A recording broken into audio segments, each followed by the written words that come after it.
Okay, so, right, everybody, hi, we're here. I'm Mary Fellows, and I'm only here really because of Mena. So Mena, who you will see here, whose last name is Kezia. Do you pronounce it Kezia or Kezia? So that's my middle name, Kezia, and then so my full name is actually Mena, and I like people to know my full name because I love the meaning. Okay. Okay, but you know what? It comes up on my phone as Mena Kezia. That's so weird. When you sent me your WhatsApp. Yeah, anyway. Okay, well, now I know. Okay, well, I stand corrected. Anyway, everybody meet Mena. Mena is the founder of Late Bloomers, which is a coaching and self-help and mental health platform for younger professionals of color who are in the creative industries. Now, I met Mena, didn't I, Mena? We met at a dinner party, our friend Mariano Vivanka, who's a photographer. And you turned up looking like a kind of young Diana Ross. To me, it was like a young but modern Diana Ross. And I was just like, who is this incredible statue? And then you opened your mouth and we were all on the floor laughing. I was like, oh my gosh, she's so funny. And just loved you. And we started talking about work. And you told me that you'd had some grief with your model agents at the time. And it didn't surprise me that you're a model because you're so tall and beautiful. And that you'd had some grief with them about them not getting you work. And they'd also made some comments to you about your body. And I got so cross, didn't I? And we had everyone else drifted off to go and smoke cigarettes in the garden. And you and I were just sat in the kitchen, and I was basically on my soapbox ranting. But so that's kind of how we bonded, isn't it?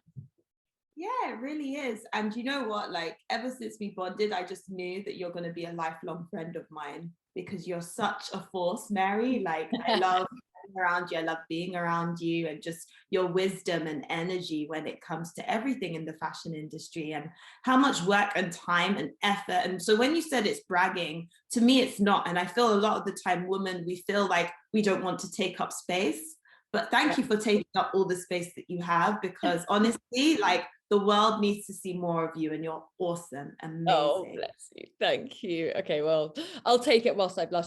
But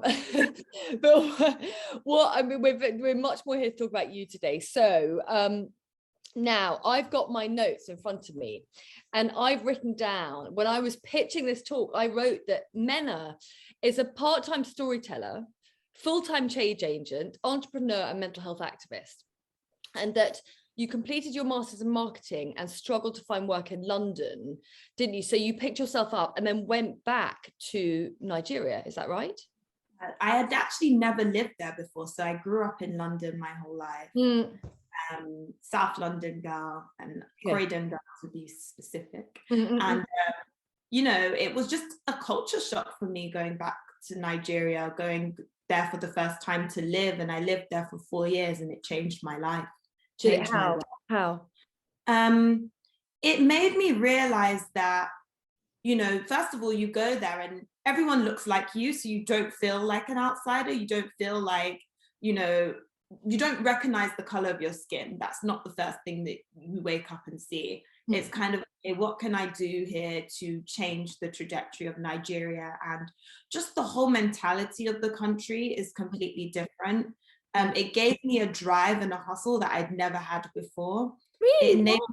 Yeah, because I guess you just identify and kind of assimilate to what's around you, and there's no help there. Everyone is kind of everyone for themselves. The government is really crap, as most people know.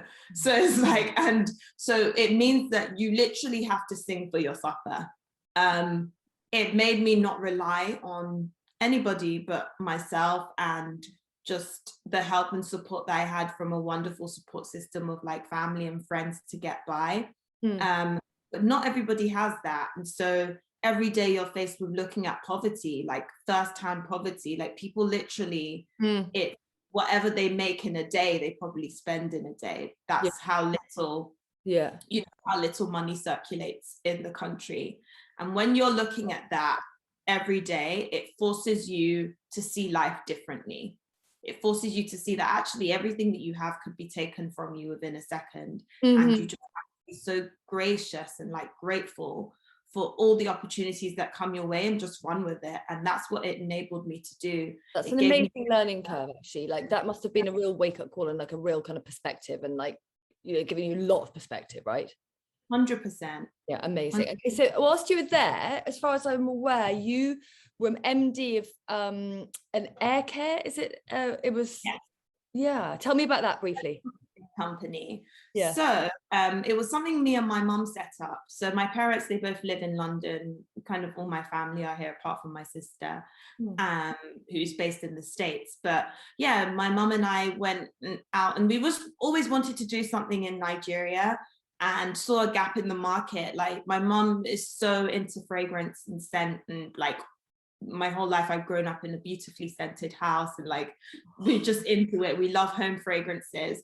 But when we went to Nigeria, we noticed that like in a lot of the places you go to, like aesthetically it looks really pleasing. Like some of the best hotels in Lagos, you know, that get really, you know, they're quite renowned for what they do. But they weren't smelling that great. And so we found They a were way stinky. Were they? yeah, they were, you know, and Oh when no. you're something that's beautiful, you want everything about it. All your senses, right? I mean, like, come on. To be like invigorated. And so the one that was missing was the power of like scent, the one that the fragrance. And so we saw a gap in the market and found a way to basically make big spaces smell nice. So we used scent machines, and it's kind of like Abercrombie and Fitch. When you walk in, there's a whole industry. It's like $1 billion industry in the States. Yeah. And so we saw that there was a market in West Africa and built something. And it's still 8 years later. So it's still going. But so you set it up, and now somebody else has taken it over and kind of keeps it going. Well, yeah, like, so I deal with the day that I don't deal with the day-to-day, but I have staff on ground who do a lot of the day-to-day runnings, and I kind of work remotely from London now since the pandemic, which has been great.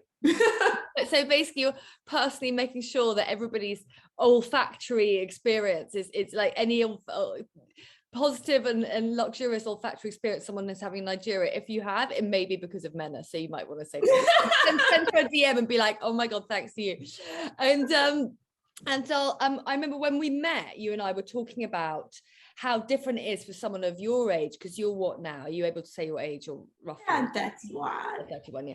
So I'm a little ahead of you, or you're a little behind me, whichever you want to look at it. And I think you were quite shocked when I was telling you about how, you know, what you've done is amazing, setting up a coaching and support platform and network for mental health around people of color who are in the creative industries. And when I was going into these industries, there was no such support network at all. And I think you were shocked because I told you like one day that I kept on getting sick because I was working at Vogue, and we were working such crazy hours. I mean, it was 18 hours a day, 6 days a week sometimes.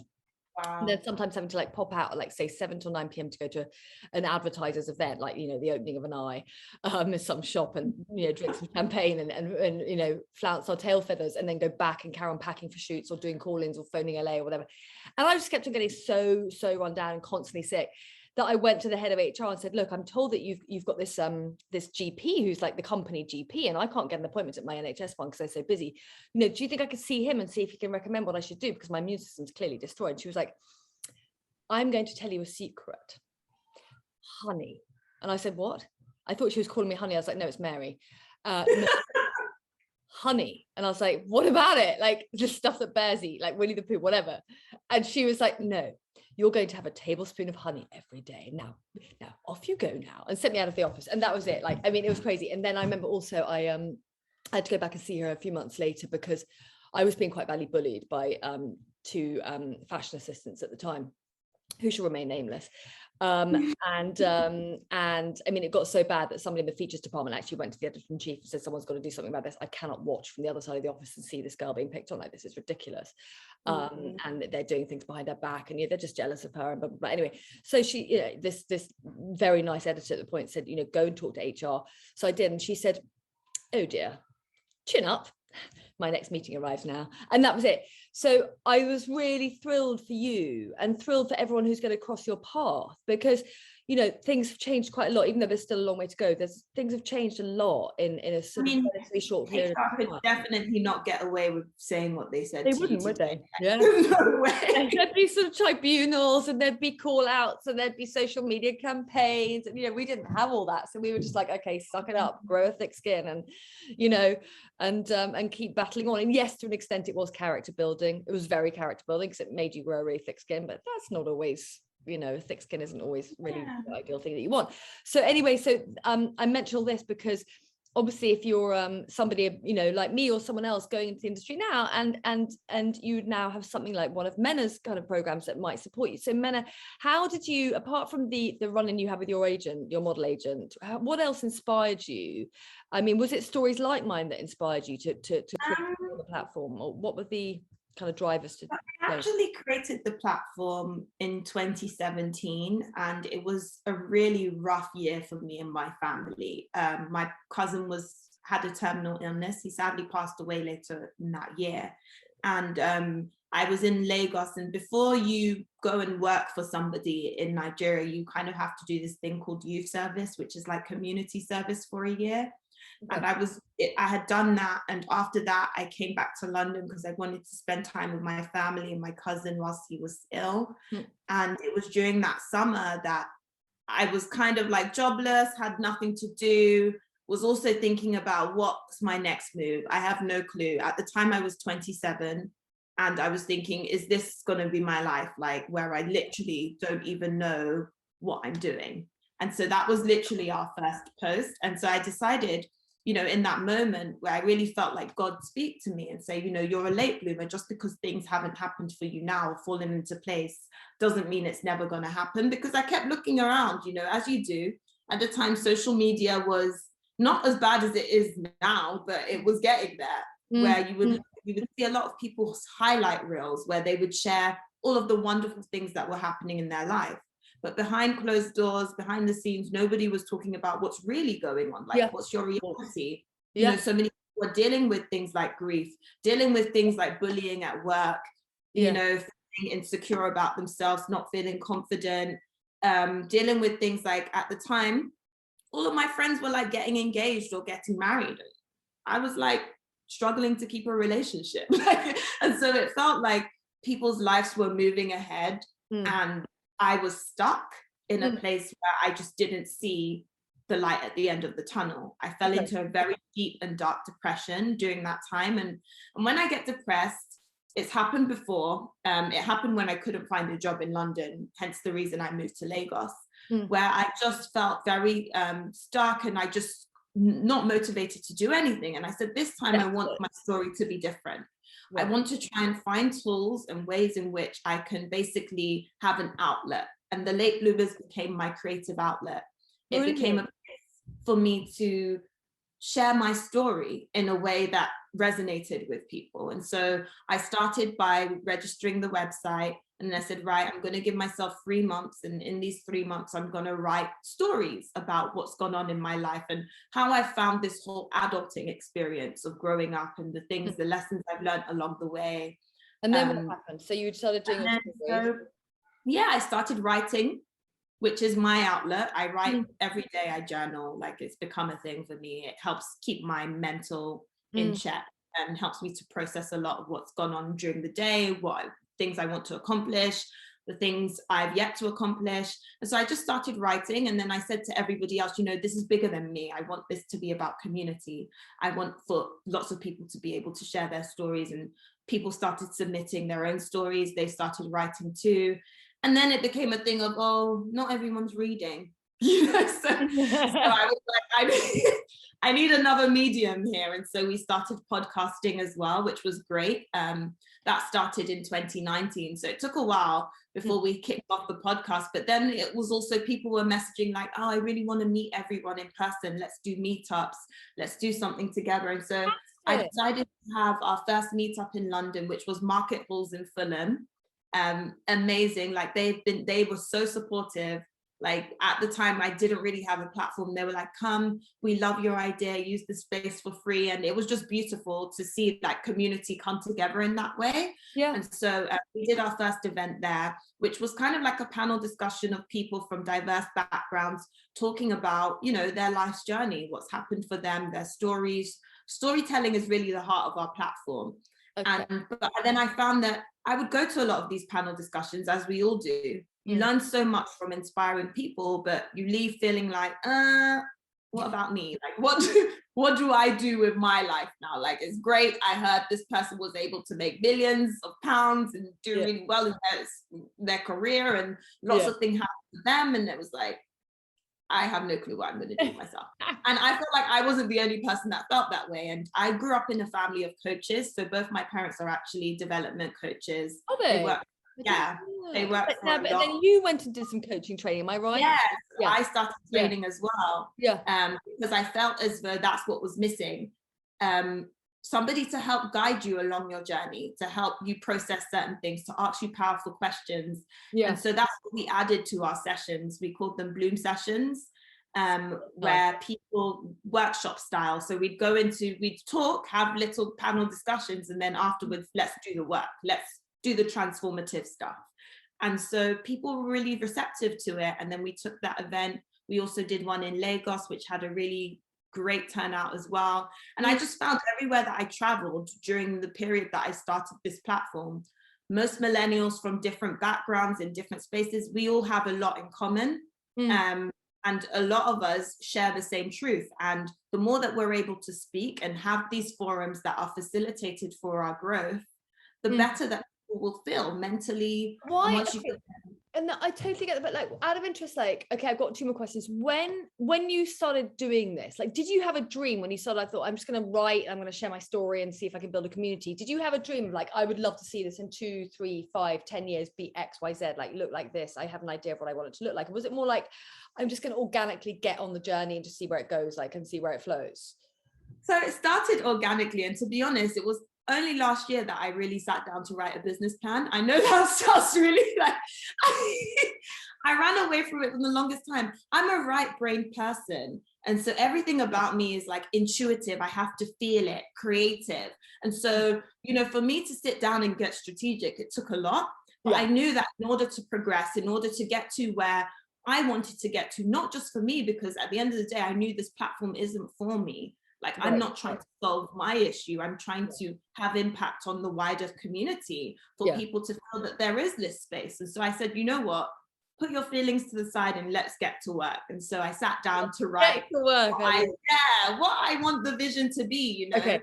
And what it's like in like a nutshell, like in the elevator pitch, like imagine like you suddenly find yourself in an elevator, like, and it's like Shark Tank, and there's like a major investor there who wants to invest in like innovative millennial-led businesses. Like, what would you say to him in like 2-3 sentences? You've got like 8 floors till the elevator doors pop open. You put me on the spot now. Sorry. Late Bloomers is a platform for millennials where we share our true stories about the complexities of navigating adulting in the 21st century. And we also utilize lots of coaching tools and methods in order to successfully bloom. And so that's what I would say. Okay. And then it intrigues and they're like, okay, what's that? And then you go on to speak about all the different things that we deal with as millennials, which I think is, we spoke about this in depth as well, Mary, prior to this conversation. You know, social media has really changed the way in which our outlook on life. Now we're not just faced with looking at ourselves, we look at others a lot. And we feel that sometimes our lives don't fit up to a certain standard, or we're always comparing, contrasting, I should be here, this is what I should be doing, without really sitting down to ask yourself, what do you want out of your life? And also there's that thing, you find there's that thing of like, everybody has an avatar. It's like the real them that happens off screen, and then the on screen them. And it's like to have that polarity and to have that split in your life where it's like, you know, like one of you is a puppet and one of you is this kind of real other, you know, your shadow, so to speak, right? Like, I mean, that we all do it. I'm on Instagram. It is unhealthy, right? Like, how do you think that affects people's health to have that split, to have that kind of pressure to, I mean, okay, is it self-imposed pressure to a point, but then there is peer pressure to keep up as well. How do you think that affects people's health, and how does Late Bloomers help solve that problem? Yeah, so it definitely does. You know, a lot of the participants of my programs, my workshops, they'll come in, they'll just feel very deflated. I do polls all the time to check in, even on the community on Instagram, you know, how are you doing really? Like, how are you? Because that question is, it's almost like people automate their response to it now. They'll be like, oh, I'm okay. And it's like, you sit with them and no, you're not okay. Like, there's a lot going on. Let's unpack that. And so what the Late Bloomers is really there to do is unpack and process a lot of these feelings that come up for people. Mental health, as you know, in the past couple of years, particularly during this pandemic as well, people have really suffered. And I think we need to change the way in which we view mental health. You know, growing up, there was a stigma around it, particularly within the Black community as well. Like, oh, just pray away your problem. It's gonna go, like, go and talk to God. It's fine. Or you're not depressed. Were you told that growing up? Yeah, you're not depressed. You just need to pray. Stop being anxious. And it's like, no, these aren't the things that are actually practically gonna help me get out of a depression. In order to get out, you have to acknowledge that, first of all, you're going through it and you have something that's going on in your mind, you know, that you have to, same way that if I catch a flu, I'm not just going to sit there and think, okay, the flu's just going to go away. Like, you're going to, if you need to get medicine for it, you'll go to get medicine. If you need to speak to a doctor about this cold, you're going to go speak to a doctor. And I think we need to see mental health in the same way. In order to really control our lives and take our well-being into our own hands, we have to be honest with ourselves. And I think that's where it starts. I get people to get honest. Like, it's time now, let's be real. Yeah, you're not doing good, and that's okay. It's okay not to be okay sometimes. You know, we don't always have to have it together. No, it's true. And tell me something, give me an example of, like, can you give me, obviously without naming names, an example of someone that you've helped who's come to you and after sort of going through your process or your workshops or just being part of your community in an extended way or an ongoing way, that they've seen their lives either transform or shift or whatever it might be in a direction that was positive and advance them somewhere towards their goals? Yeah, so a lot of people have come. Like, I know we had somebody who they were interviewing for lots of jobs. You know, when you go through that stage where you're like searching and it's like, oh, nothing's really clicking. I mean, I've been there plenty of times. And we had someone who was going through an interview process and was just feeling really anxious, you know, and could name and list all of the things that they weren't good at. And I was like, it's so funny that you have receipts on everything that you're not good at.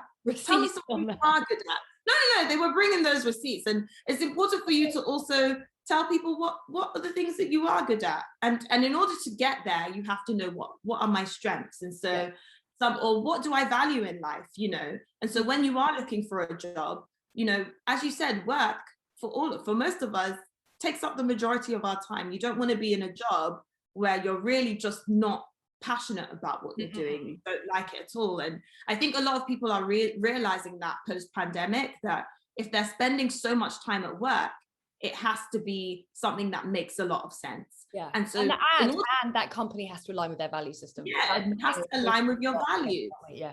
But so tell me, going back to like people you've helped, like, give me examples of, like, so like they've come and they've sat down, you've helped them look at what their strengths rather than their weaknesses are, and then help them find out what are your values, what do you value out of life. So in order to do that, there's this exercise where we tell people to describe a time, the best moment like you've ever had. Describe that moment, who was around you, who was there. And when people go through that process and that story, you find they pick out words, and from those words you actually are able to articulate, this is what I value in life. So they'll be like, you know, and my family was there, and I was able to, if they're describing that moment and they're picking up lots of different words, you say, okay, these are actually what your values are. And so when you're looking for a job, you know, when you're having to interview for a job, the same way that the interviewer is interviewing you have to also interview them. Do I align here? Do I fit in here? Is this what I value out of life? Is this going to take me to what I want to fulfill me in life, you know, beyond work? That's the thing that would never have come up for people who are like my generation or older. Like, I'm sort of just Gen X. I'm kind of on the cusp of millennial and Gen X without giving my age away. And but people who are older Gen X than me, and then of course boomers, like, would never. It's amazing from your generation though that it occurs to you that you should be like, I'm interviewing them in return, and that it's with me. Like, it's so empowering to hear that. It's brilliant. I mean, and also at the same time, you know, one of our main workshops that we've really kicked off and has done really well is using creativity to get yourself out of a funk. Okay. And that is really about, so that's really about like creative outlets. And sometimes when we get stuck in roles and in jobs, and it's so funny because when we spoke earlier, I said, I hope you're resting. I hope your rest is creative. Like, people don't understand that we don't always have to be churning on the wheel constantly, all the time. This is what capitalism has fed to us, this idea that we always have to be moving and hustling for something. which is great. But at the same time, it doesn't help here. It doesn't help your mind. It doesn't help you center yourself and really understand what do you want out of life. And so creativity is a beautiful outlet that sometimes people forget to tap into. And not for the sake of even making money. Sometimes it's like, I want to just draw or write for me to What feel would you that. say, like, to someone who's like, if they're not used to drawing or writing and they're not used to tapping into their creativity, what would you say to them to get them started? Like, okay, let's cook, let's pick some flowers, what would you do to kind of just get them in that like right brain? We have another exercise called Describe Your Ideal Day. Okay. And it's a journaling exercise. I love to journal. I know that not everybody does, but when you're prompted, it does help. You know, as a coach, you learn prompts, you learn things like, okay, how to get people to get things out of them. Like so you have to be able to basically coach them to an answer. Everyone has the answer within themselves. My answer isn't going to look like your answer, Mary, for instance. Like, you may prefer to say, okay, I want to take a pottery class, or I want to cook a new recipe, for instance. That's another outlet that people don't realize. When you're able to zone out of the world for a bit, zone out of technology, out of social media, all of these things, to really just center in something else. But you know what's interesting though is, like, I think what's interesting about this is also, I think that I feel very strongly that the more you use your senses, the more of your senses you use to perform an activity. So someone might argue, well, it's really creative to sit on Photoshop or to like make Instagram content, because there is a creative element to that, of course. Yeah. But actually, I'm curious to know if you agree that I'm a great believer in like getting away from devices and actually using as many of your senses as you can. So if you're, for example, cooking, you're smelling, you're tasting, you're touching, and you're seeing and you're hearing, like the crackle of the thing cooking or the knife chopping, whatever. And then you're using all five senses. When you're ceramics, there's another one, you're pretty much using all five senses, like, you know. And so like the more you use your senses, then get off technology. I mean, I think that's, like, it sounds so basic and so obvious, but it's one of the quickest and easiest wins, right? It is, and it helps you to manage your stress, which is what a lot of people come to me and feel. They're just like, I'm so anxious, I'm so stressed, I'm so depressed. Where the late bloomers really sits, we want to sit on that preventative side of things before it gets to a stage where you really need to seek professional help from a doctor, from a psychotherapist. There are so many tools that we have within ourselves that we can tap into. And so I'm trying to get my generation to see more of that, whether it's having conversations amongst each other in support groups, speaking about things openly, real things, not just, that's a really nice fashionable blazer you have on, Mary. That's amazing. Tell me more about it. I mean, as much as like fashion, we love speaking about the things we're interested in. There's a lot more that goes on. There's a lot more that makes us human. And I think the more that we tap into each other and hear each other's stories and relate to each other on a real level, the better life will become for everyone. Got it. And tell me, okay, no, it's amazing. And tell me as well, so describe like a handful of typical audience members of late bloomers. Are they all women of color? Are they men? How diverse is it? Like, what ages are we talking? What kind of professions are we talking? Could you give me just a smattering? To be honest, it crosses over everything. Like, I didn't really expect it to be this way when I built it. But, you know, we have some people sometimes tuning in to our sessions all the way based in California or sometimes in Singapore. Yeah, it's really random. And, so, and how do they find you? How do they find you? There through just digital? I think that's the great thing about being on social media, right? Is that you can find your tribe. And that's another thing that I would always suggest to anybody. You know, create your feed, create your tribe of people. That's so good for your well-being. Because not everybody's going to get you in this life, and that's okay, you know. But there are people out there that will understand and will want to be part of your story and hear your story. Find those people. And so we cross over almost every demographic, but the one in which I'm niching down to begin with, to kind of like tell corporates a bit about what we're doing, is Black creatives, Black millennials within lots of different industries, cross industry, to be honest. But mainly we started in fashion. I love fashion. So we love it. Okay, and I've got one more question, and I think it's probably going to nearly be time. As far as I'm aware, that you might be doing some work with Farfetch. Am I right? Yes, we are. That's- So yeah. By the way, we can edit this video. By the way. No, we can keep it. It's fine. We Okay. did do a session with them, which went incredibly well, and they're looking. I really love their mission as well, and I want to really work with companies who have very clear values of what they want to offer their communities, their employees, and so their D&I initiative is incredible. They really want to be part of the diversity and inclusion discussion in a real way. And really. And what does out of interest, so it's like, since we're thinking about the takeaways on this talk, you know, for people who are watching this, how does someone know what, apart from reading the company's, you know, D&I statements on their website and maybe looking at their social media and looking at like what kind of members of staff they have, how do you know if they're genuine or not about diversity and inclusion? I love this question. It's less performative. So it's not a Canva design that you quickly pull together an infographic of, say, for instance, now we're in Black History Month, and I'm seeing a lot of this all over my LinkedIn, where people are like, you know, we're in solidarity with the Black community. We want to know more about Black history. Black history is white history too. It's everyone's history. You know, we're all in this world together. We all experience the same similar histories. And so I think what we really need to do is be less performative. And if D&I means actually doing the work, it means saying, okay, this company, the late bloomers, are actually, they do something, let's bring them into what we're doing. Not just in a way that is like, oh, we want to highlight them. It's like, actually, if this work suits our employees, we want to pay for this service. We want to actually do something that is showing that we're taking action, rather than just using our mouths to say we're in solidarity. And so I think that's what, to me, that's what the real work looks like. It looks like collaborating with brands who understand. Yeah. But let's imagine then, okay, so I'm going to just create a complete case out of my head, but like, let's imagine I am 23 years old. I'm a girl who is of, say, Jamaican or Ghanaian origin. My parents were first generation immigrants into the UK. I'm second generation. I have studied graphic design, and I want to go and work for a graphic design company or somewhere where there's a healthy amount of graphic design that's exciting and innovative. So what do I then look for in the company? What do I look at?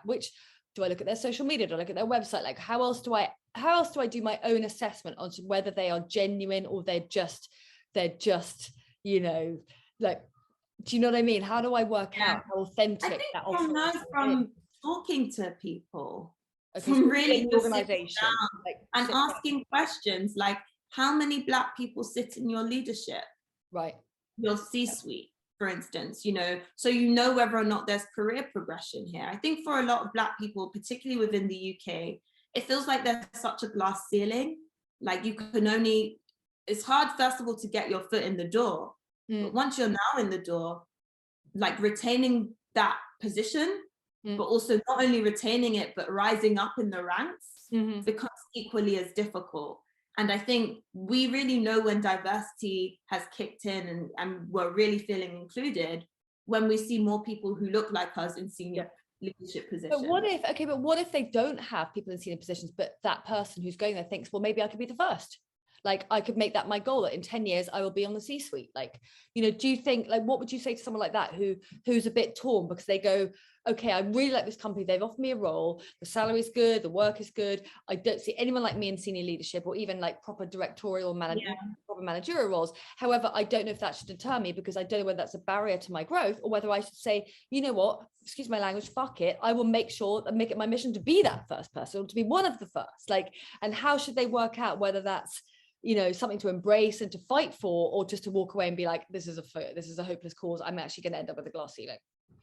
I think, you know what, like, everyone's story is different, but from majority of Black people who I've spoken to within like corporate industries within the UK, the stories of like rising up are very few and far between. And it's difficult because it means having to almost leave behind who you are to fit into a culture that doesn't necessarily all the time embrace you. And so I think it needs to really come from allyship, and from our allies really saying, you know what, I see the greatness within you, and I want to help push your cause and elevate you to that level, because there's only so much Black people can do alone. Like, this takes a village, as you know, like you being part of FMA and saying, you know what, I want to give my time to this, is you showing that you really are in this, like you care about diversity, you care about people being included in conversations. And that's really where it starts. It starts with more Marys showing up and being like, you know what, this is important. Like, in order for the world to flourish, you know, we don't live in a silo. And if anything, this pandemic has taught us is that we rely on each other. Like, we need each other to survive. And, you know, it takes really just banding together and saying, not all the time, Black people, sometimes we get tired, and that's the truth. And that's why it takes such a toll on our mental health and our well-being. And I had to create a platform like this because people are so tired, Mary. Like, you know, I can hear you, but I just worry that, like, all I'm going to say is I worry that it's slightly defeatist to think. I mean, I know maybe it's also idealistic thing. Well, I could be the first, and I'm going to make change in the organization, and I'm going to make it my mission, and that may be idealistic of me. And also I've never been a Black woman, so I don't know what that experience is that you're talking about. I've obviously faced discrimination in other ways, but not as a Black woman. But I mean, how would we ever get change if one person didn't say, you know what, I'm gonna do it? Like, you know, we wouldn't have Kamala Harris, you know, we wouldn't have Barack Obama, we wouldn't, I mean, God, you could think of Black leaders around the world, you know, or people who've risen up to really powerful positions. Like, someone's got to be the first, right? Like, so, like, but would you be able to support someone if they came to you saying, like, I know maybe I'm being idealistic and maybe my goals are really optimistic or whatever, but Mena, I really want to get into this organization, I want to make change there. Would you still support them and like try and help them like navigate those waters so that of course we would support. Of course we would support, but support also has to come from the organization itself. You know, Barack wasn't built by himself. He had a whole team. Like Kamala, the same thing. They had a whole team of people who actually saw what they wanted to do, saw their vision. They were so equally as invested in it. And so I think we need teams. Like I said, community is key. And, you know, it takes communities coming together to speak on platforms like this and saying, you know what, here are the holes, let's plug in together, let's see what can be done. Let's find ways to get, you know, Black people to prioritize their mental well-being, and not only them, but also their companies to prioritize their mental well-being and make sure that they feel included and they feel like they belong. And so that's when I think we'll really start to see change. You know, people can only do so much by themselves. It takes people banding together and grouping together and saying, okay, this is important, let's get and that's across all ethnicities and all age ranges, and it's exactly and that is diversity. Actually, that really is true. That's what we're fighting for. That's what it looks like. It's not just, oh, you look like me, you sound like me, therefore we'll stick together. It's like, no, actually everybody has to come together, otherwise it's too siloed. Well, with that no, let's wrap on let's see there. Could you give us 3 takeaways, things that you've learned through doing the late bloomers, through the coaching work you've done, 3 or 4 just little takeaways or bits of advice or words of wisdom that you've either read somewhere or that you've cultivated yourself, that would be for young Black creatives who want to either be you or want to get into the industry and be the next Edward Enninful, be the next whoever it is, right? Like, what would you say to them? I'd say the first one, and I've been using this often a lot because I wrote about it recently, is embrace your slashes. Embrace all parts of you. You know, for the longest time, Mary, I think what I struggled with is that I said to myself, I want to do this in this particular company, and all the doors were closing, like, no. But it wasn't me saying, this is what I want out of life. And there are so many different ways to get there. There are so many ways to skin a cat. You know, as we started this discussion, we spoke a bit about my company based in Lagos. We spoke a bit about me having a modeling career as well. There are so many things I do, and that's part of what makes me who I am. And so I say to any creative, embrace all of your slashes. Don't shy away from it. If you know you can write and you're good at writing, do it. If you know you're good at speaking, do that as well. If you know you can model and take a dope ass photo, do that too. Like, there are so many different things that if you know you can be a coach, do that as well. And for the longest time, I shied away from all of my talents because I felt like I just had to choose one. And I think we're moving into a day and age where people can be so many different things. Yeah, we And are. that's what makes us who we are. It's what makes the world feel motivated, feel inspired. Whatever you do is gonna be successful. So that's the first thing I would say, embrace your slashes. The second thing I would say, sorry, I'm always the time now. The second thing I would say is, don't be scared to be vulnerable. Your story is your power. Like, your truth is your power. Whatever it is that has happened to you, find ways to share it, like, because you never know whose life it might touch. And the third thing I would say is, always look after yourself. Take care of your mental health and your well-being. Know what works for you. Know when you're getting to a stage where you're feeling quite burnt out, and know when to reel it back and just say, no, today I need to center. It's okay to take time off. Like, nobody is going to kill you. Like, it's like nothing in life is that deep. Our health is the most important thing. And so prioritize it. Yeah. You know, like, literally before this call, we were chatting a bit and I was eating because I knew that if I didn't eat, like, to me, I just knew I needed to put some, like, I needed to eat. And, you know, whereas before I might have been like, no, I'll delay it because I'm so busy, I have so much work to do. Now I'm like, no, this is, I'm not saving lives, right? I'm not saving lives. What's the worst that's going to happen? Is Rome going to, I always say to myself, is Rome going to burn? No, it's fine. It's really not. It's burn if I don't send that email. Is Rome going to burn if I don't get that Instagram post up tonight? No, you know what? It's not. It's really not. It's really Take not. your time. Take your time, because that's when we're able to be our best selves.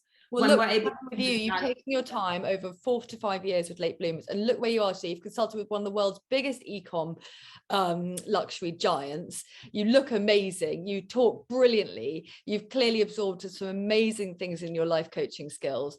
And I think you're providing not only an essential resource, but it's also a generous one. It's one of service. You know, you're providing a service to people, and that's an incredibly, not just generous thing on a human level, but it's also spiritually a rich thing that you're doing, because it's giving of yourself to help others. And that's, you know, you're like a preacher, man. I mean, like, it's amazing listening to you. It's so beautiful, and you've got an incredible way with words, an incredible sort of infectious enthusiasm for what you do, and I think you're going to do so well. So thank you so much for sharing your valuable time and your story with us.